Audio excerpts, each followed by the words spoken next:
Hi friends, in our time together today, I want to talk again about an exercise recommendation for learning breath control on your whistle. Today, the focus is on the low D whistle.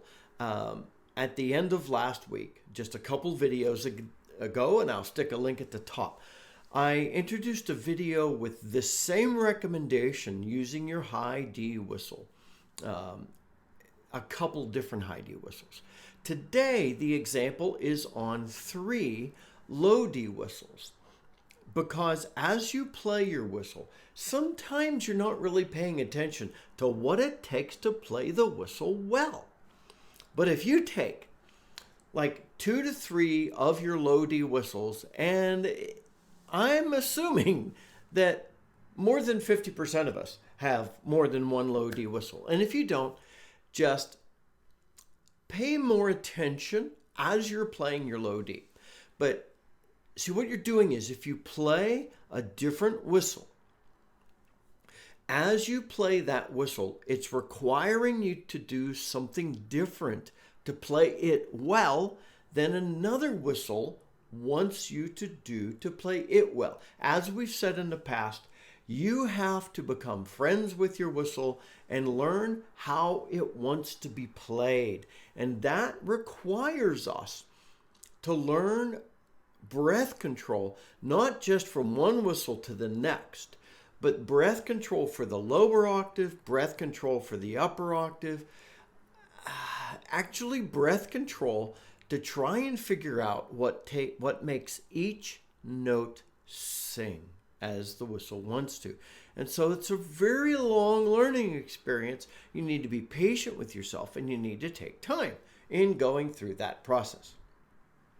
So for today's experience, practice, I'm using the Howard Low D, the standard Howard. I'm using the Chieftain V5 and the MKPro. Now, the Chieftain and the V5 is by Carey Whistles. They're reasonably similar from the airway. All 3 of them have very similar hole spacings and bore sizes. And I chose those 3 because of their similarities. Now, the Howard has a resin head, which is a difference. That primary difference is on warming the whistle up.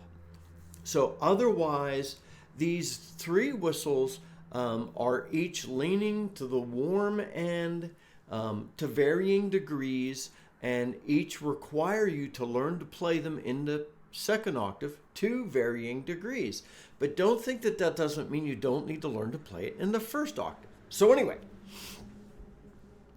I want to revisit the quote from a good friend in the community, Ralph, who said, in my experience, and I quoted Ralph in the previous video, in my experience, nothing has improved my whistle playing quicker and more dramatically than learning breath control.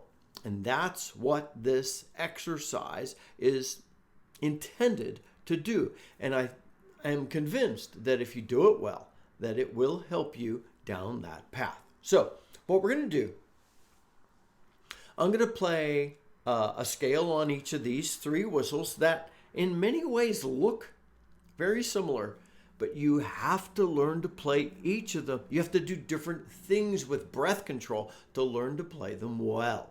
And I'm still working on each because it's, like I said, a longish journey. I'm going to play a scale first. I've warmed each up. However, the Howard with the resin head doesn't need warming up as much, and it has a flat airway as opposed to the curved, and the curved actually helps not just with the direction of the air, but it is a benefit for controlling the condensation you get in the head of a metal whistle. Anyway, so I'll first play the scale on the Howard and then make a comment or two.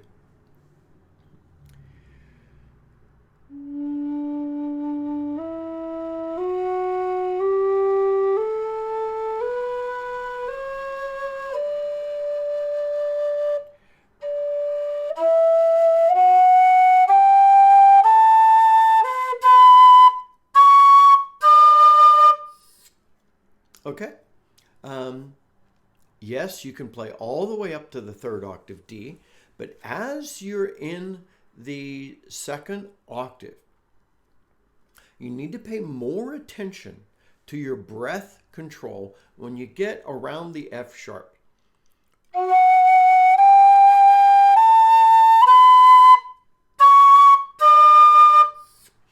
So you need to focus your air and push it a little harder. And you do need a good, controlled, I'd say full stream of air to play the whistle well, even at the bottom. But you don't want to overblow. See, these are all things you learn as you're playing an individual whistle. And that's why I recommend we listen as we're playing. Because if you don't blow enough at a particular whistle, it'll be flat, blow too hard sometimes, and tone starts breaking, it goes sharp. What breath pressure is required to play that well?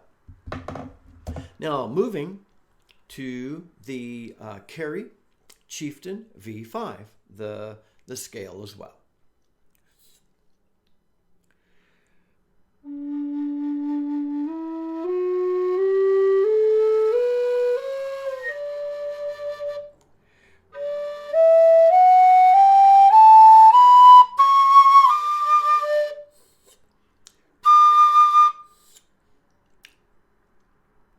So the Chieftain is probably more consistent from a breath pressure requirement from the bottom D to the third octave D.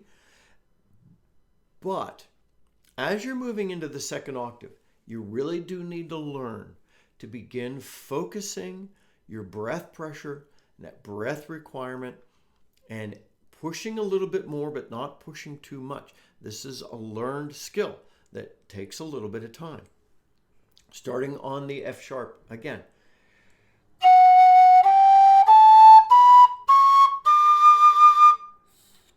So that plays very well. The Chieftain is probably the easiest of the three to play to the third octave D. That doesn't mean that it's the least expressive. And so, see, each whistle's quite different. You still have to learn a little bit more breath pressure in that second octave. Now, the MKPro. Notice the tone differences between each.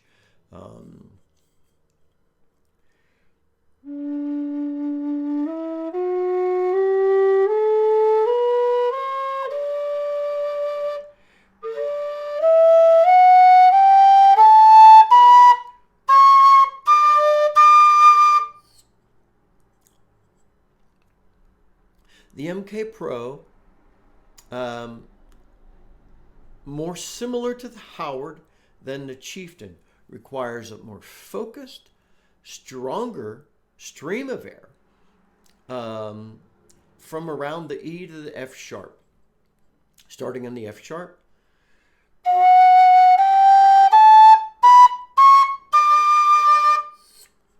And a lot of people will tell you, don't worry about playing those high notes. And I try to say as often as I can, please worry about playing those high notes.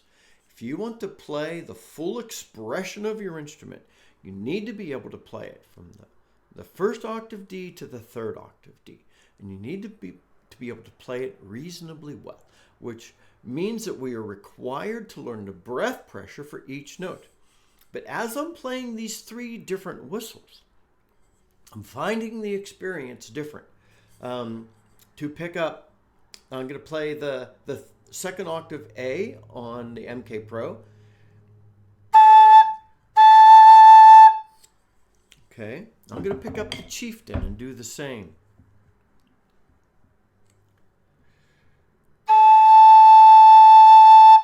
Okay, not as strong a stream of air, and yet I can't relax it, or the tone is not there. For good tone on the Chieftain, you may have noticed I had to draw up my breath pressure in order to bring that into a cleaner, more lovely tone. Now on the Howard.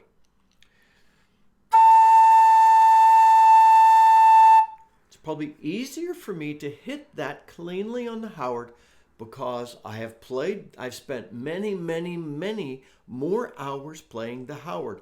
And the Howard and I are much more familiar with each other. But again, I've chosen 3 whistles that are very similar to each other. As similar as they are, subtle breath pressure requirements between the 3.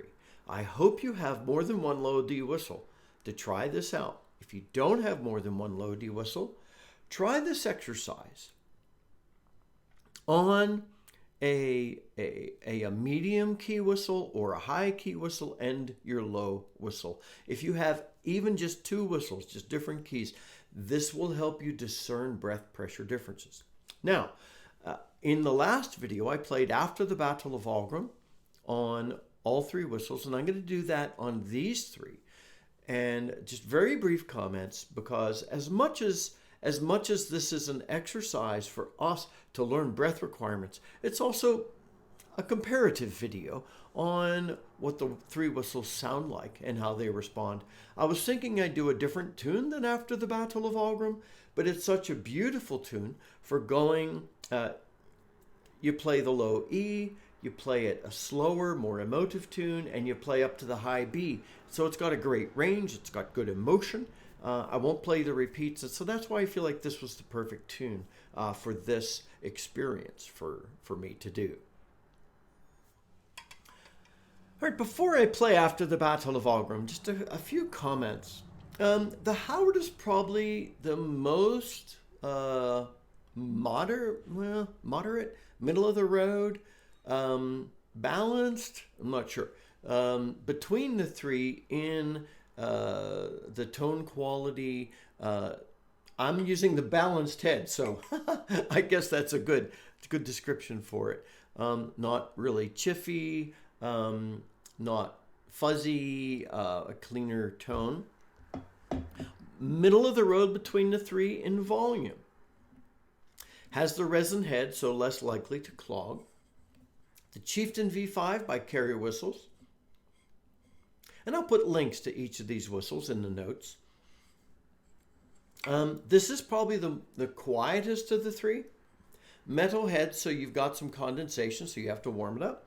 And a lovely whistle to play. Probably plays, for me, the most freely. However, interestingly, I know everybody doesn't like every whistle. Some people I've heard, some people I respect very deeply, have some issues playing the Chieftain because of the curve of the head, and yet other people love this whistle because of the curve of the head. And like any whistle, it's going to take you a little while to become familiar with it and learn how it wants to be played. If you get a new whistle, don't immediately say, this thing's a piece of trash because I don't know how to play. It doesn't play well. That probably means you don't yet know how to play it, more likely. Now, the MKPro, some people find, this is the go-to pro whistle for a lot of folks. And rightfully so. And as are the other 2 as well, to be honest. It also all metal at the head, and so you've got to deal with warming up, some condensation issues. All 3 of these are Piper's grip, depending upon how big your fingers are. All 3 tunable, and straight head, curved windway.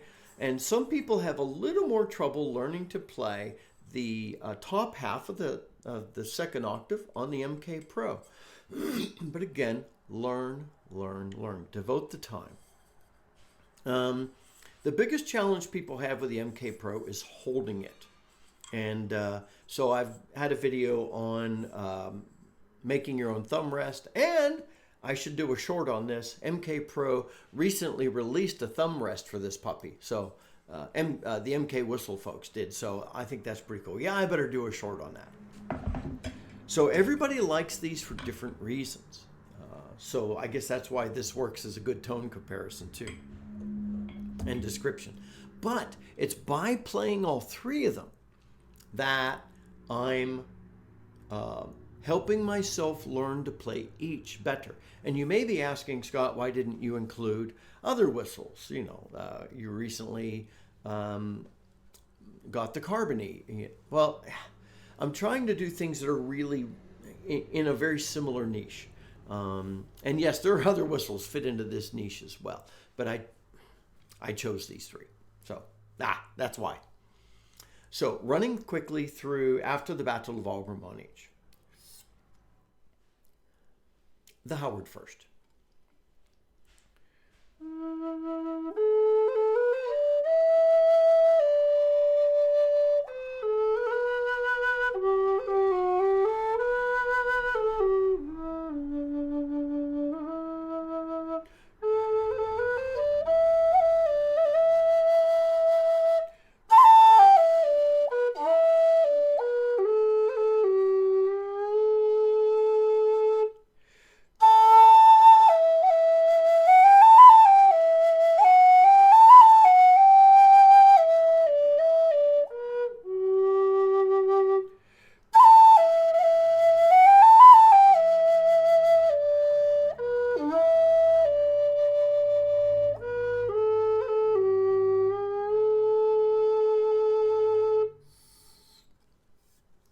Now, one of the things I was doing there is trying to see the range of can I play it quietly and push it some. Yes, all three of these whistles are of a quality and a grade that you can lean into them and push them.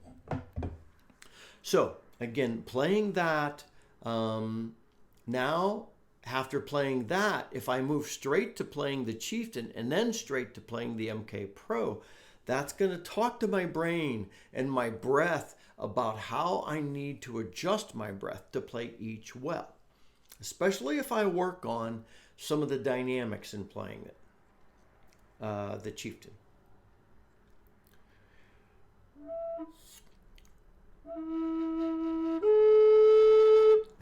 Start off with a quick comment. You see, I started blowing it like I would blow the Howard, and it was not 100% happy with me.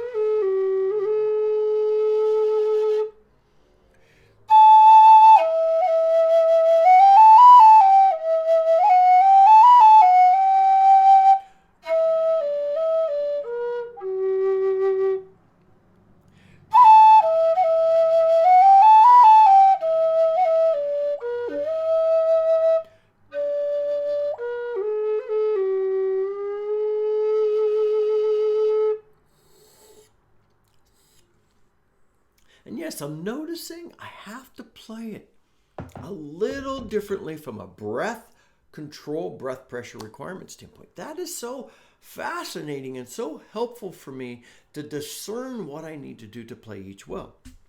Now, I'll do the same. I'm going to play quickly through after the Battle of Aughrim on the MKPro, then we're going to wrap up. After the Battle of Aughrim on the MKPro.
like each of these three whistles so much.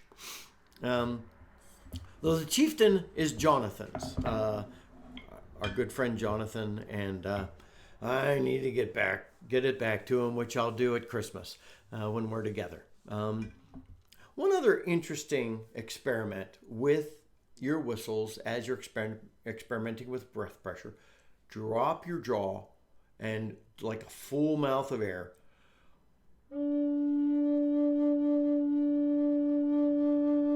And then close your jaw up and form your lips around the whistle and keep that same breath going.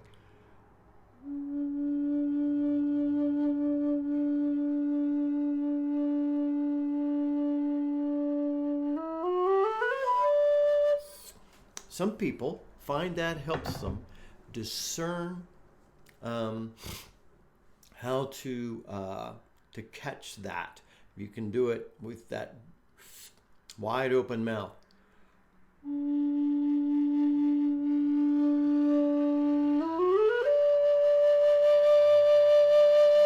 And then lean into it when you get to that second octave D. Try this with your whistle. See how much you can lean into it. Try it with all the whistles you're using for this experiment.